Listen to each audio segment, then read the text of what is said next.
There are several things you can do to decrease the contamination, the part that you can't control. The environment is contaminated sometimes with things that are noxious to you, and there's several things you can do at home. The house is very important, sacred environment, and of course, besides eliminating all the plastic you can or the toxic things in your cooking materials, Teflon, things like that, um, you can also do some things for the water. You can do a whole water filter, reverse osmosis, but that can be expensive. So there's two options you have. You can take, if you have a water spout in your refrigerator, put a filter between the water in the house and the refrigerator that will eliminate most toxins, most chemicals. And there's a company called Clearly Filters that are specializing on that, and you can buy their top notch for exactly that refrigerator water.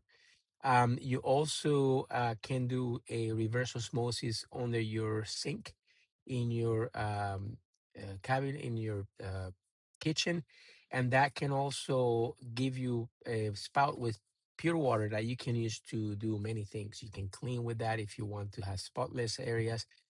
I will remove the minerals from it because you want it to be clean water. Why? You get the minerals from other sources, food, and that way you get very clean, uh, pure water.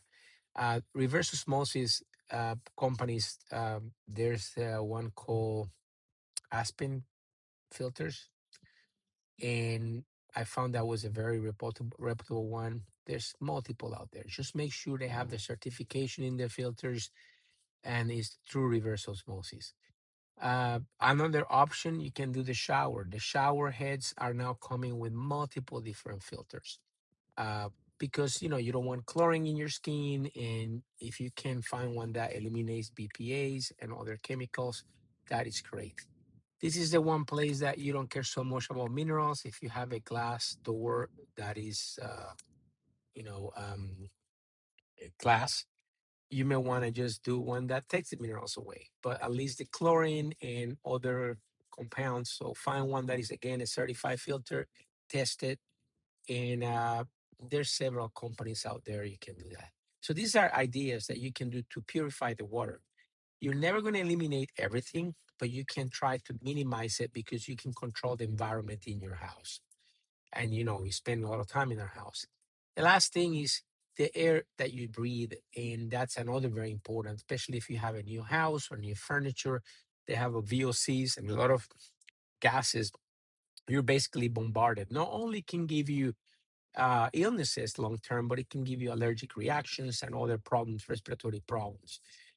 You can eliminate these by using the right filters. There's a lot of filters with all kinds of bells and whistles, but you're looking for something that is extremely powerful. I found after looking at many brands, there's a brand called Austin, like Austin, Texas. That brand has a top-notch filter, the best one you can see. You can leave it on all the time, and you may need more than one. They're not cheap, but you can change the filter on that one every 5 years. You just have to wipe the outside grid where it just sucks in the stuff. And this is beyond the filter. Even if you have a media filter in your house, this is a filter to put in your room, where the place you spend, most time sleeping, because you want that air to be as pure as possible. You can put another one by the kitchen or the area where all the fumes are usually generated. So you can decide how many you get or where you get them. But that's a great idea to keep the air clean of mold and other stuff. I have a media filter in my air conditioner, and I have a ultraviolet light that kills most of the viruses or retains them or keeps them from the air. And then on top of that, I refilter the air that I'm breathing in my room.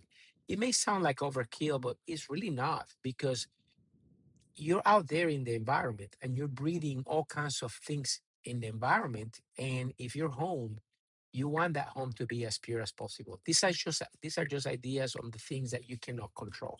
Why? Because these chemicals and this bombardment not only challenges your immune system, but also hormonal systems and other things. We don't know the exact repercussion. And you can say, well, we live like this for years. Yeah, but we have more and more of this in the environment, and the more crowded you get, the more the more the city gets crowded, the more people, the more environmental contamination happens. So why not control where you live if you have the opportunity to do that? Um, just ideas for you that I like to run, that things I'm doing in my house to improve my the quality of my air and the water I drink. Have a great day.